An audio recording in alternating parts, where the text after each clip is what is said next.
Nigeria, Africa's most populous country, has long struggled with political and religious instability. As a result, 60% of the population is below the poverty line. Education is not a priority. Learning is a nightmare for students all across the nation. The literacy rate is only 65%. Education spending has decreased by 30% since 1996. Only private schools, specifically Catholic schools, which have been functioning successfully for decades, are making a meaningful impact in Nigeria. The church is doing what the government should do because the government is not doing it, first thing. Secondly, even if the government were doing it, we believe that the church also has a role to play in social development of the people.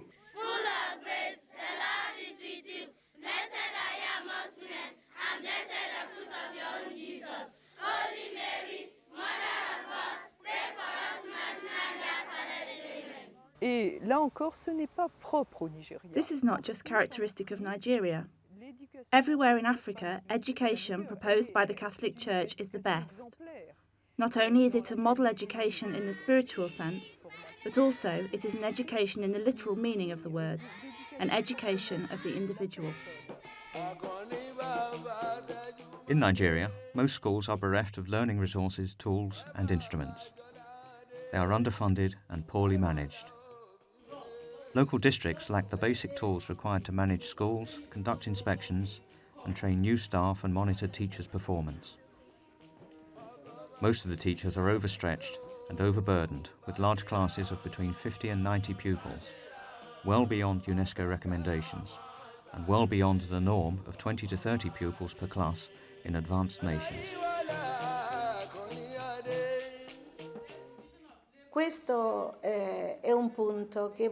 In our school, we don't want to fatigue the children by cramming them into classrooms, as is often done in Africa.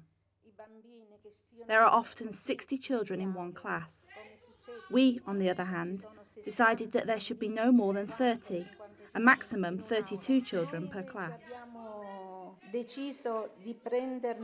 Our classrooms are big. They could easily hold more kids, but then teaching a child in those conditions does not bear fruit. The teacher cannot give more. Ultimately, the biggest loser is the child. As a result of our standpoint, the Minister of Education gave our school the mark of an academy, one of the first of such marks in Nigeria.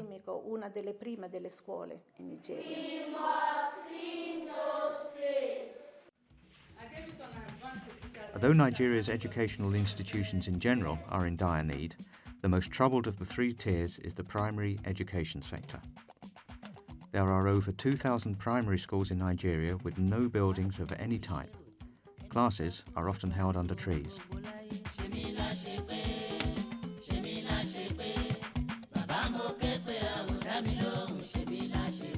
Because what is taught in the so-called government institutions is nothing to write home about. No proper teaching, because there is nothing to encourage the children in the school. If you go around the primary schools, there are no doors, there are no windows, there are no seats for the children. They sit on the ground. But when we were running school, things were very different.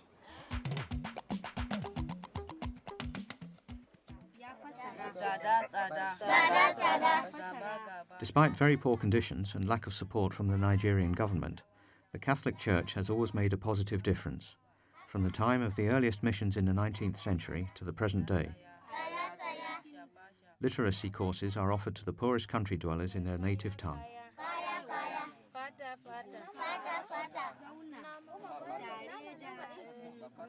So this class now is the Hausa class, because since they don't speak the local language, they have their own different dialects. So we couldn't teach the different dialects, so we use Hausa for them.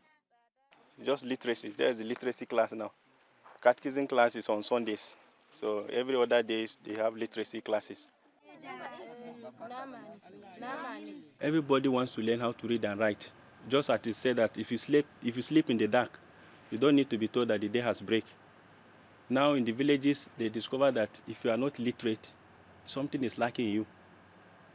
And so there is this yearning. Anywhere you go, first of all, if they accept to become Christians, the next question they will ask is that, Father, we want to learn how to read and write.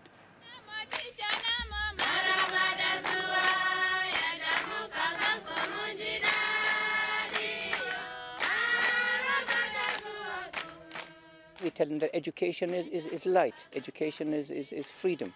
During the dry season, when the farm work is over, we put on literacy courses where people will come, sometimes even whole families will come. The husband and the wife, they will come and we'll do literacy with them. Providing literacy for the Nigerian people is not the first step in the education given by the Catholic Church. Local dialects are often written down so that people can feel comfortable in their learning. The Bishop of Kaduna has always believed that communicating in the local tongue with the people is the only effective method of education.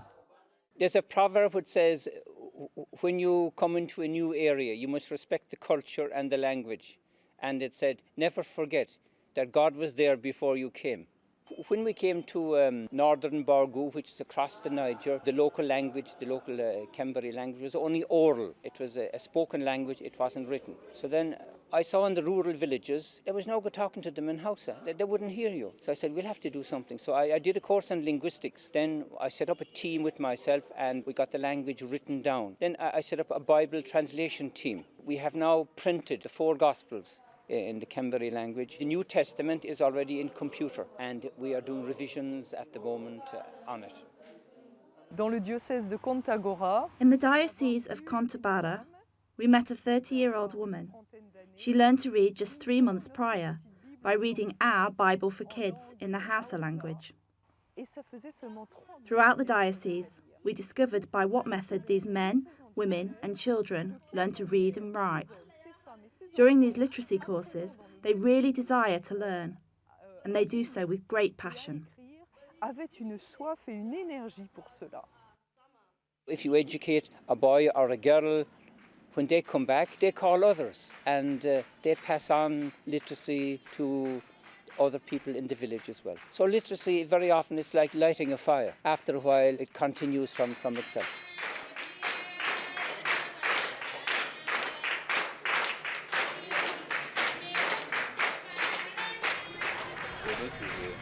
There's another block of classroom, about 4 classrooms, laboratory, library, and a hall this way. Yes, it means it's not only primary school with laboratory. Yeah. Funding for the building of schools in Nigeria is scarce. Catholic communities do what they can, however, it is never enough. Father Anthony, who collected money in his own parish, is looking for support. Aid to the Church in Need has committed funds for the completion of his project. By mid this year, we should be able to begin the use of the hall, because I think they are 90, I will say 85% completed, just to do the fittings, and they will begin to use it.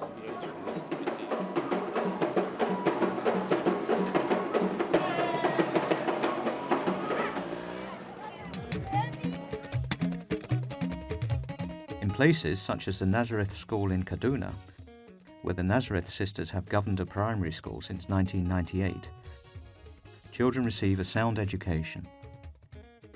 The sisters provide each child with 1 meal per school day, books, as well as uniforms. Class size is small and the curriculum is engaging and varied.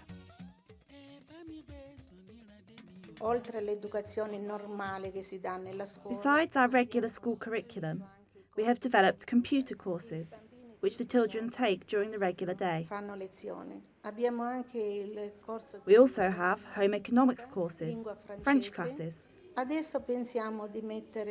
We are thinking of opening a kind of workshop, which we don't have, and whose role is very important, a library workshop. A library will be very important for the 5th graders. Besides these things, we offer the children various field trips. We have taken them to the marble mines, the Coca-Cola factory, the airport, and other places.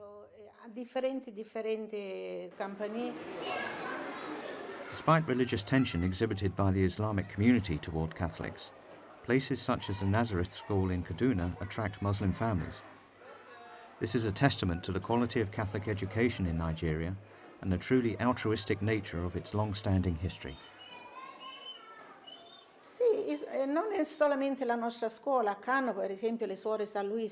Not only in our school. In Kano, the Sisters of St. Louis have a large proportion of Muslim students who want their kids educated through a Catholic school.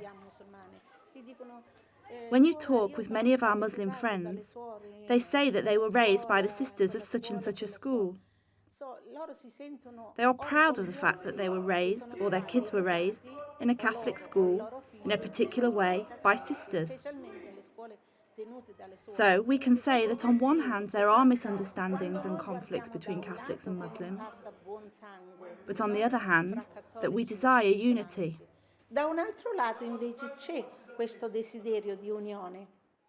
The education proposed by the Catholic Church in Nigeria, in southern Nigeria, like everywhere else in Africa, is the best.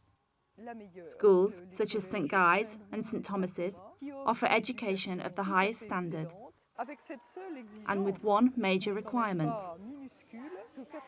that 80% of the students be Muslim. That says something about the recognition the Islamic community gives to Catholic education.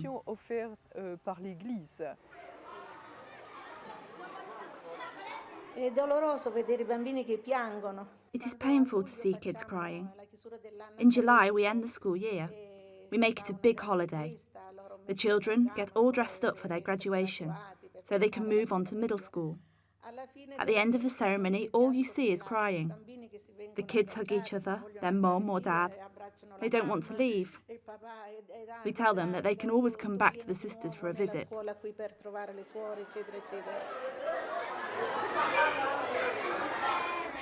Listen to your children.